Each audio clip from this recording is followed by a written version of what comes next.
ते एसीचे आम्हाला वेगळे पैसे द्यायचे आहेत का? आणि ते मुंबईकरांना परवडणार आहेत का? कारण जो इथून बदलापूरवरनं निघतो आणि CSTला जातो त्याला पगार 15 ते 18 हजार आहे. त्याच्या बाबतीत तुम्ही काय करणार आहात? आणि ते दरवाजे लागणार आहेत का? कंट्रोल होणार आहे का तुमच्याकडनं?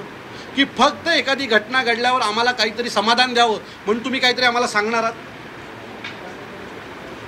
कसे दरवाजे लागतील एकदा तुम्ही एक्सप्लेन करा आम्हाला. आणि ते दरवाजे लावायचा खर्च माहिती आहे का तुम्हाला किती आहे?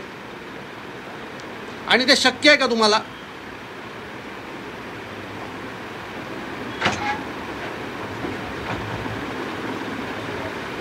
द्या उत्तर तुम्ही. आम्हाला कळलं पाहिजे की तुमचं काय मत आहे या सगळ्या गोष्टीत.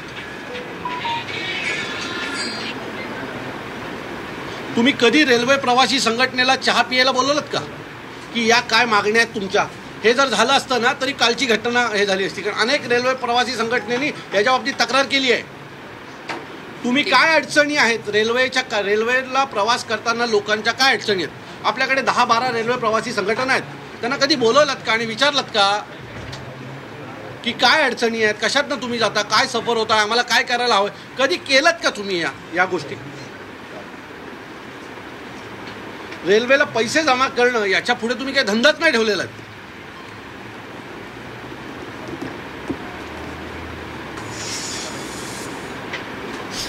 बोला, काहीतरी बोला. आम्ही तुम्हाला ऐकायला आलोय.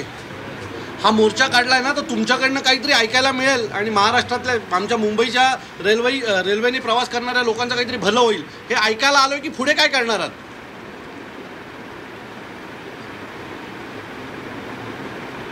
बोला सर. एक्सीडेंट बचाने के लिए आपका क्या प्रोविजन है? क्या आगे करने होगा? क्या फोर्स से हुआ है?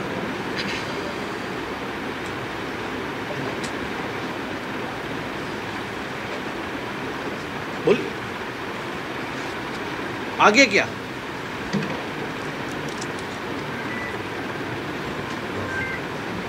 साहेब बोलले ते समजले ना तुम्हाला?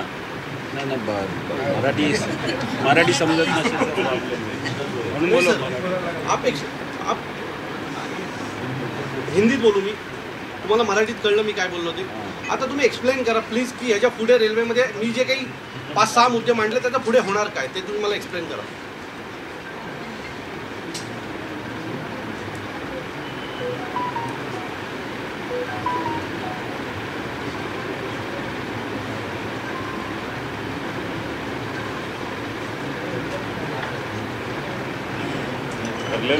तुम्ही मराठी आहात ना? बोला ना तुम्ही. तुम्ही तर बोला. त्यांचं ठरलेलं नाही काय उत्तर द्यायचे ते. अरे सर असं अख्खी मीडिया आहे तुमच्या समोर. अख्खी मीडिया आहे तुमच्या समोर. तुम्ही बोलणार नाही तर कसं होईल? तुम्ही दोघं बोललं पाहिजे. जितू शेट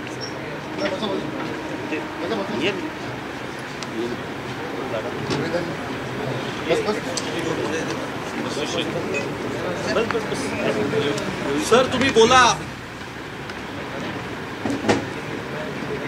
काय आहे वंजारी सर? काय विषय?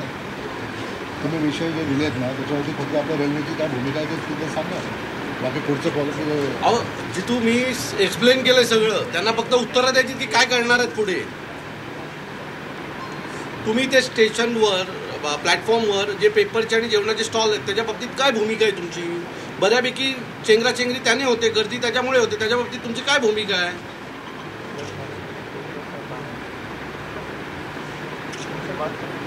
त्या 8,000 केसेस आहेत त्याच्या बाबतीत तुमची काय भूमिका आहे?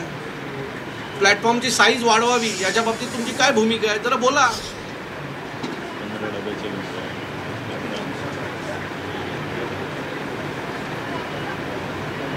15 डब्याच्या लोक. हो ते सगळं 15 डब्याच्या लोक. एसी लोकलच्या बाबतीत तुमची काय? एसीचं तिकीट कमी झालं पाहिजे याच्या बाबतीत तुमची काय भूमिका आहे? बोला.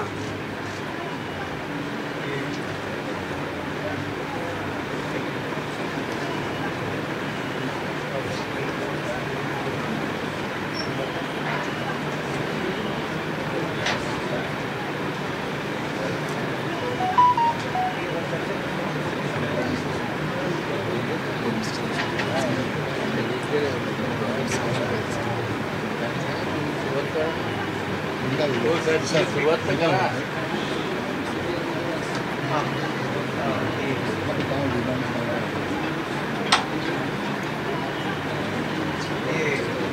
इम्पॉर्टेंट आपको CTRO से सर ने जितनी चीज़ें बताई हमने उसको सारे चीज़ों को नोट कर लिया है, उनका वो भी है, प्रतिवेदन भी है, मतलब पूरे मीडिया के सामने अपन 1-to-1 रेलवे टेक्निकल डिस्कशन करता हमने वो भी नहीं किया। लेकिन सर इसमें टेक्निकल डिस्कशन, हमने टेक्निकल कोई चीज़ पूछी ही नहीं। बिल्कुल समझ मैंने बहुत आसान सी चीज़ें पूछी है।